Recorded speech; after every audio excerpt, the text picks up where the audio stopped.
വീണ്ടും ഒരു സുപ്രഭാതം. Good morning. നിങ്ങളെല്ലാവരും ക്ഷേമമായിട്ടിരിക്കുന്നല്ലോ. ഞങ്ങളെ ഓർത്ത് പ്രാർത്ഥിക്കുന്നതിന് നന്ദി. ഇന്ന് നമ്മളിത് വായിക്കുന്നത് 10-ാം സങ്കീർത്തനം 16-ഉം 17-ഉം വാക്യമാണ്. ഒത്തിരി പഴയ ഭാഷയാണ്, ഒരു ഇസ്രയേൽ പശ്ചാത്തലമുണ്ട്. അതുകൊണ്ട് അല്പം വ്യാഖ്യാനിച്ചാലേ മനസ്സിലാകത്തുള്ളൂ. യഹോവ എന്നേക്കും രാജാവാകുന്നു, ജനതതികൾ അവിടുത്തെ ദേശത്ത് നിന്ന് നശിച്ചു പോയിരിക്കും.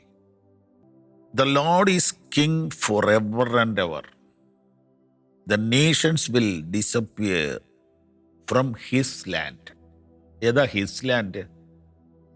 പറയാം. ഭൂമിയിലെ മനുഷ്യൻ ഇനി ഭയപ്പെടാതിരിപ്പാൻ അവിടുന്ന് അനാഥനും പീഡിതനും ന്യായപാലനം ചെയ്യേണ്ടതിന് തന്നെ. ഈ വാക്യങ്ങൾ 1000 ആണ്ട് വാഴ്ച എന്ന് പറയുന്ന കാലഘട്ടത്തെക്കുറിച്ചുള്ളതാണ്. കർത്താവ് നേരിട്ട് ഈ ഭൂമിയെ വാഴുന്ന ഒരു കാലം ഉണ്ട്. അതിനെക്കുറിച്ച് ദാനിയേൽ പ്രവാചകൻ ക്ലിയറായിട്ട് പറയുന്നു. ഓർമ്മയുണ്ടല്ലോ,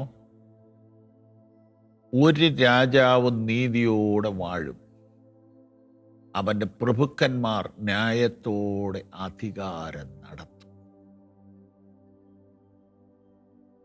അപ്പോൾ വാഴുന്ന രാജാവ്, അതെത്ര നല്ല വാക്യമാണ്. ബാബിലോണിലെ ചക്രവർത്തി ഒരു സ്വപ്നം കാണുകയാണ്. ആ സ്വപ്നത്തിന് വലിയ ഉയരമുള്ളൊരു ബിംബമാണ്. അതിന് തല സ്വർണവും, പിന്നീട് വെള്ളിയും, പിന്നീട് താമ്രവും, ഇരുമ്പും കളിമണ്ണും, ഇങ്ങനെയുള്ള ഒരു വലിയ മനുഷ്യരൂപം. ഇതിൽ ഒന്നാമത്തെ സ്വർണം ബാബിലോൺ സാമ്രാജ്യത്തെ കാണിക്കുന്നു. പവർഫുൾ കിങ്ഡം, റിച്ചസ്റ്റ് കിങ്ഡം, സ്വർണം. അത് കഴിഞ്ഞപ്പോഴേക്ക് അതിൻ്റെ പവർ ക്ഷയിച്ചിട്ട് 2ആയി. ഈ 2 കൈകളുടെ ഭാഗം വെള്ളിയാണ്. സ്വർണത്തിൻ്റെ അത്രയും ക്വാളിറ്റി ഇല്ല. മേദ്യ പേർഷ്യ സാമ്രാജ്യം, ക്ലിയർ സ്വപ്നമാണ്. അത് കഴിഞ്ഞ് വീണ്ടും 1ആയി. യവന, ഗ്രീക്ക്, അതാണ് ഈ ഭാഗം. പക്ഷെ ക്വാളിറ്റി പോയി, താമ്രമായി. പിന്നെ വന്നപ്പോൾ ഇരുമ്പാണ്, റോം. ഇരുമ്പ് ഭരണമായിരുന്നു, വിട്ടുവീഴ്ചയില്ലാത്ത ഭരണം. പക്ഷെ ക്വാളിറ്റി പോയി, ഇരുമ്പിന് വിലയില്ലല്ലോ മറ്റതിനെ അപേക്ഷിച്ച്. താഴോട്ട് വന്നപ്പോൾ ഇരുമ്പും കളിമണ്ണും കൂടെ മിക്സ് ചെയ്ത് ഉണ്ടാക്കിയിരിക്കും കാല് എന്ന് പറഞ്ഞാൽ കാലയിലല്ലേ ഇത് നിൽക്കേണ്ടത്. അത് ഇരുമ്പും കളിമണ്ണും ആണെങ്കിൽ ഇതിൻ്റെ നിലനിൽപ്പ് എന്താ? അപ്പോൾ എല്ലാ രാഷ്ട്രവും ഒരു തകർച്ചയിലേക്ക് നീങ്ങുന്നു. ഇപ്പം തന്നെ നിലവിൽ എത്ര യുദ്ധങ്ങളാണ് നടന്നുകൊണ്ടിരിക്കുന്നത്. ഇവിടെ ഇതാ ഒരു വചനം, യഹോവ എന്നേക്കും രാജാവാകുന്നു. The lord is king for ever and ever. എന്തിനാണ്? എവിടെയാണ്?